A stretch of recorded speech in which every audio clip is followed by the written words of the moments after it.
Balance, harmony, खूबसूरती, रिश्तों में मिठास, ये है पहचान तुला लग्न लिब्रा असेंडेंट की।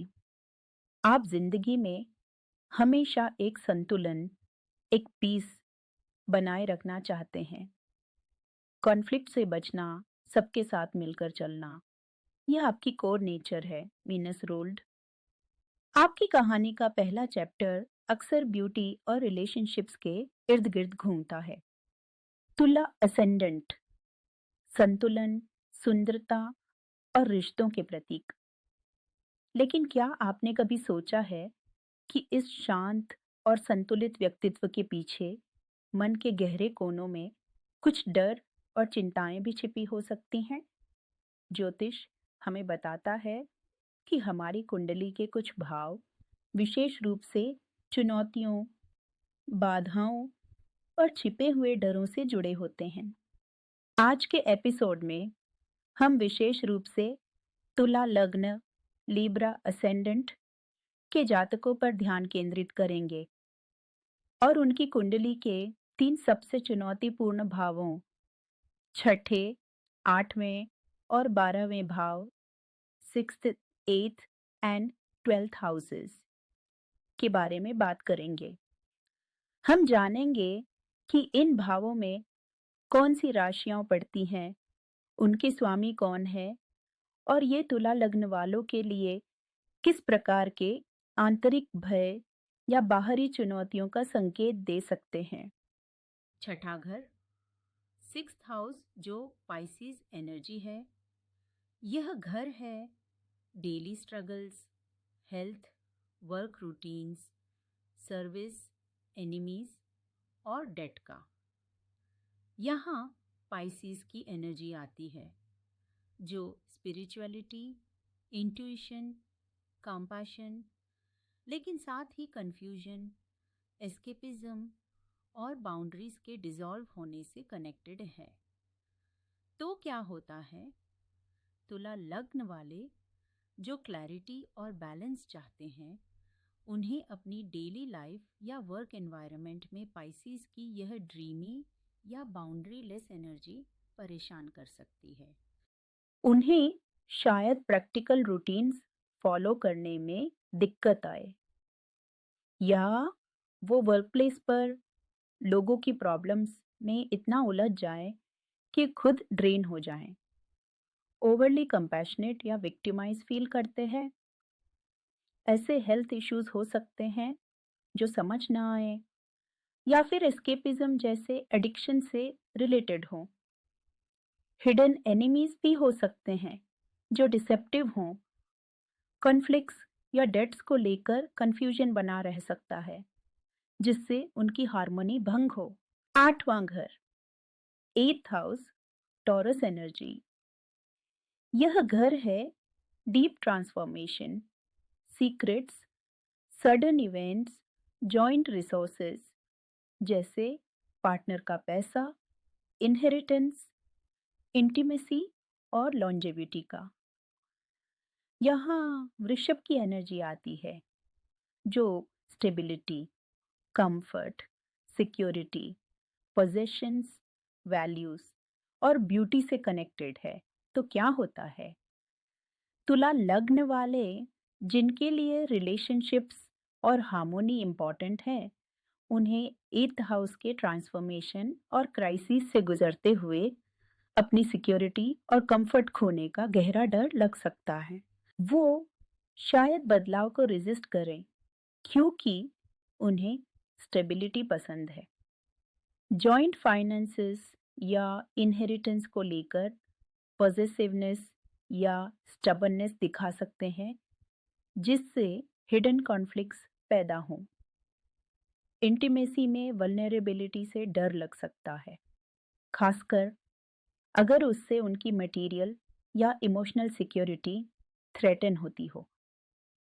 सीक्रेट्स हो सकते हैं जो उनकी वैल्यूज, कंफर्ट्स या पोजेशंस से रिलेटेड हों।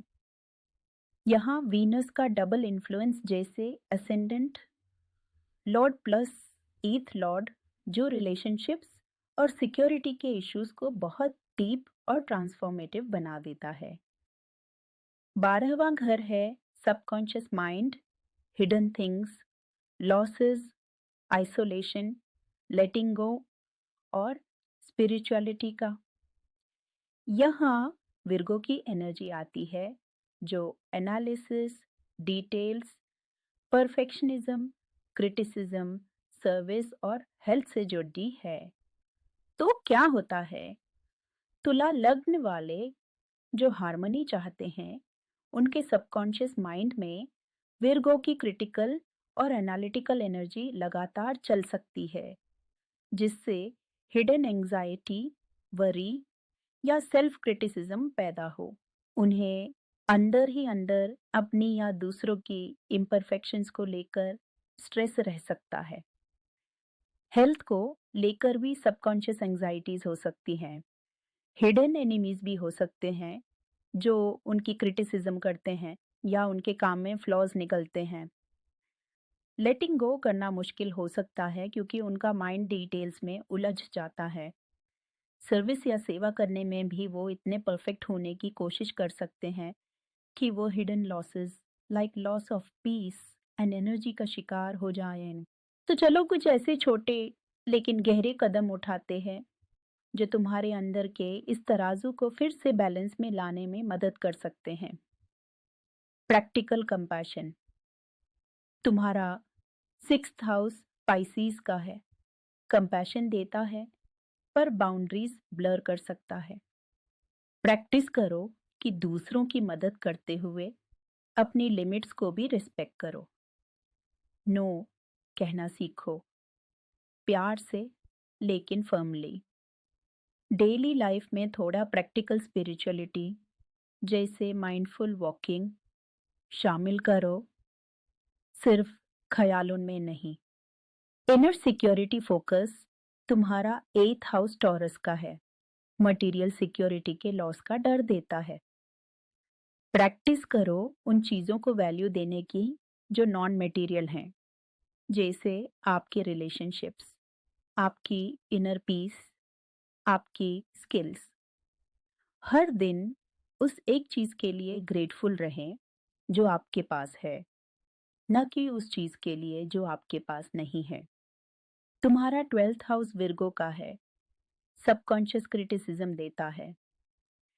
जब भी कोई नेगेटिव या क्रिटिकल थॉट आए, उसको पहचानो और खुद से पूछो का उपयोग करें। क्या ये सोच 100% सच है या ये सिर्फ एक पुरानी आदत है? उस विचार को न्यूट्रलाइज करो। एक महत्वपूर्ण बात याद रखें, यह विश्लेषण केवल भावों और उनके स्वामियों पर आधारित है। आपकी कुंडली में इन भावों में कौन से ग्रह बैठे हैं और उन पर किन ग्रहों की दृष्टि है, इससे परिणाम काफी बदल सकते हैं। यह सिर्फ एक जनरल गाइडेंस है। अगर आपको यह जानकारी उपयोगी लगी तो भाग्य मीना चैनल को फॉलो या सब्सक्राइब करना न भूलें। आप अपने विचार या सवाल हमें कमेंट्स में या हमारे सोशल मीडिया पर बता सकते हैं। तो यह थी तुला लगन और उनके छठे, 8वें और 12वें भाव से जुड़े संभावित डरों और चुनौतियों की चर्चा। याद रखें, इन चुनौतियों को समझकर ही हम उनसे बेहतर तरीके से निपट सकते हैं। सुनने के लिए आपका दिल से धन्यवाद। अगली बार हम एक नए सब्जेक्ट के साथ फिर से मिलेंगे। तब तक अपना और अपने आसपास के लोगों का ध्यान रखें।